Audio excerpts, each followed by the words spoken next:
مسجد اقصی میں تمام انبیاء علیہ السلام موجود ہیں۔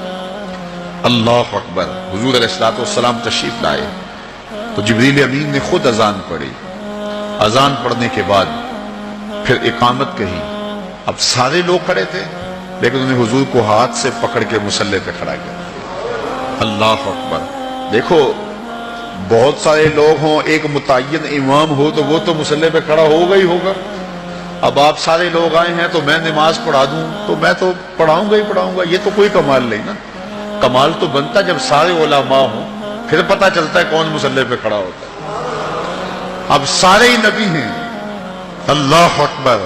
ان میں نوح نجی اللہ بھی ہیں، ان میں موسیٰ کلیم اللہ بھی ہیں، ان میں عیسیٰ روح اللہ بھی ہیں، آدم صفی اللہ بھی ہیں، حضرت یوسف علیہ السلام بھی چراغ حسن لیے کھڑے ہیں، صفیں بنی ہوئی ہیں۔ اب پتہ چلے گا نا مصلی پہ کون کھڑا ہوتا ہے۔ فقہی اصول کیا ہے؟ مصلی پہ احق بالامام عالمہم بالسنہ۔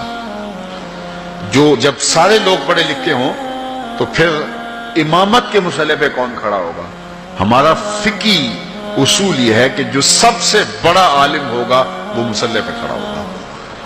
تو پھر جب سارے نبی کھڑے تھے اور وَعَلَّمَ آدَمَ الْأَسْمَاءَ كُلَّهَا کا تاج بھی سر پہ رکھے ہوئے تھے، لیکن مصلی پہ حضور آئے، اس بات کا اعلان ہے صف انبیاء میں سب سے بڑا عالم ہے تو آمنہ کا لال ہے۔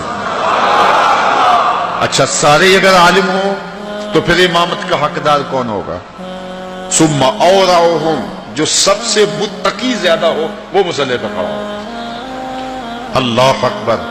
اب ہزار مہینے تک جو ہے وہ عبادت کے لیے کھڑے ہونے والے انبیاء بھی موجود ہیں، لیکن مصلی پہ کون کھڑا ہوتا ہے؟ حتی تتورم قدمہ، وہ محبوب کہ جب وہ مصلی پہ کھڑا ہوتا ہے رب کہتا ہے چادر اوڑھنے والے محبوب ساری رات جاگا نہ کر، کبھی سو بھی لیا کر۔ اس محبوب کو مصلی پہ کھڑا کر کیا جا رہا ہے۔ اچھا کہ سارے ہی متقی ہوں تو پھر امامت کا حقدار کون ہوگا؟ ثم اقرأہم، جس کی قرات اچھی ہو، جو پڑھتا اچھا ہو۔ اب صف انبیاء میں حضرت داؤد علیہ السلام بھی موجود ہیں، کہتے ہیں جب پڑھتے تھے جانور رک جاتے تھے۔ اللہ اکبر۔ اللہ نے ان کو جو لہجہ دیا ہوا تھا لیکن مصلی پہ حضور کو کھڑا کیا جا رہا ہے۔ اس لیے کہ حضرت ابو موسیٰ عشری رضی اللہ تعالیٰ عنہ فرماتے ہیں فجر کی نماز تھی، حضور تھے، سورہ والضحیٰ کی تلاوت تھی، ابھی تک نشہ ہی نہیں اترتا۔ اچھا اگر سارے ہی قاری ہوں تو پھر امامت کا حقدار کون ہے؟ ثم احسنہم وجہا، جو سب سے سونا ہو وہ مصلی پہ آئے گا۔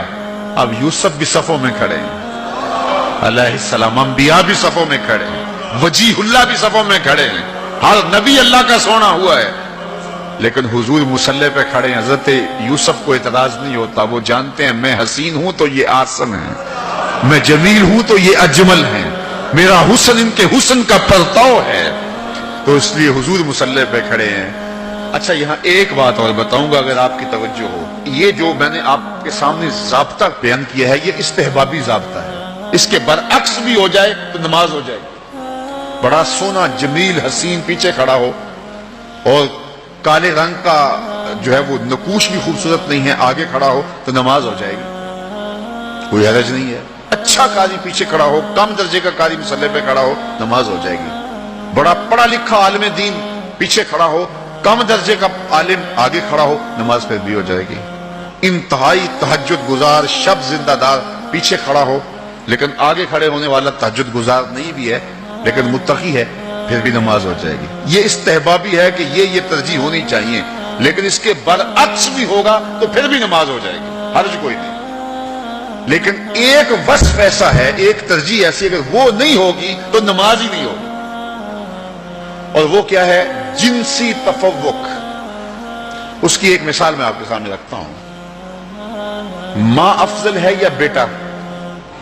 ماں۔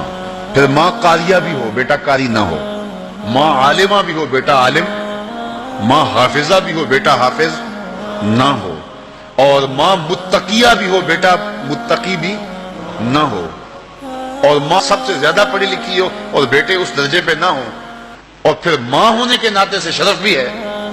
اب گھر میں بیٹے کوئی ماں کے پاؤں دبا رہا تھا، کوئی ماں کے کندھے دبا رہا تھا، کوئی ہاتھ چوم رہا تھا، چلتے چلتے اذان ہو گئی، باہر شدید بارش ہو رہی تھی، پروگرام بن گیا گھر میں نماز پڑھا لیں۔ مصلی پہ کون کھڑا ہوگا؟ ماں یا کوئی بیٹا؟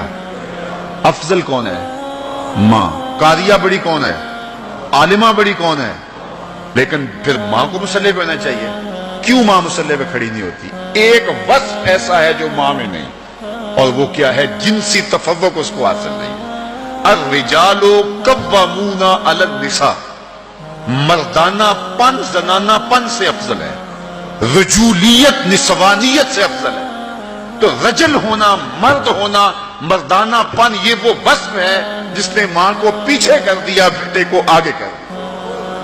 عزت اپنی جگہ، سیلوٹ اپنی جگہ، سلام اپنی جگہ، علم اپنی جگہ، زہد تقوی اپنی جگہ۔